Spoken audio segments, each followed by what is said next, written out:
Berhel nga. Tama si Lady. Nandito sila, hindi sila umalis ng bansa. Kailangan malaman ito nila Kidlat.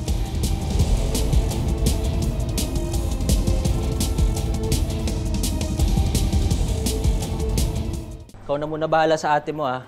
Pagkaalis namin, pagpahingain mo muna, ha? Sige, kuya. Uy, anong sige? Sasama ako, no, para makapaglakad-lakad na rin ako. Lady, tama yung nakita mo. Nandito nga si Matos. Nakita ko si Berhel. Sa kabilang kanto. Ito. Si Berhel ba talaga yan? Siya yan. Kilala ko yung itsura ng tao na yun kahit takpan niya pa yung mukha niya. Tumawag na kayo ng polis. Wag. Bakit? Di ba hindi pa nahuli si Rendon? Dahil may mga connection sa polis. May mga kalamay pa rin yun kaya tayo na humuli sa kanya. Citizen's arrest? Pwede yun. O kapag nahuli natin siya, tayo na magdala sa kanya sa polis. Marami tayong witness. Pwede natin siya mapaamin kung saan sila nagtatago ni Matos. Tara! Teka, sasama ako. Ituturo ko kung saan ko siya nakita. Ano pang inaantay natin? Tara na. Dito ka lang, Lady. Ay, hindi ba mas maayos kung marami tayong maghahanap? Huwag na tayo maghintay dito. Baka mamaya nakalayo na sila. Tara na. Sama ako, te. Tara!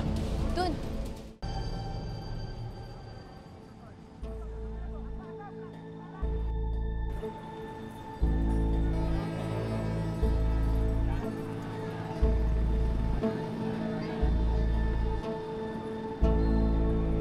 Kidlat!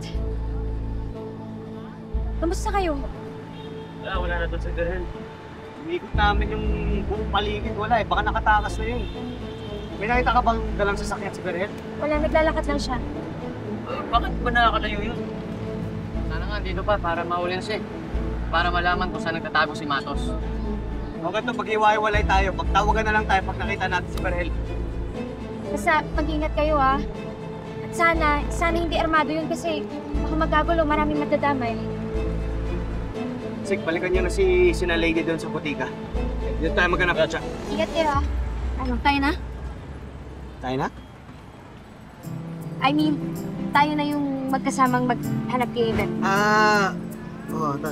Tayo nga magsama. Huwag ka mag-alala po, protektahan kita sa kahit anong gulong mangyari, ha?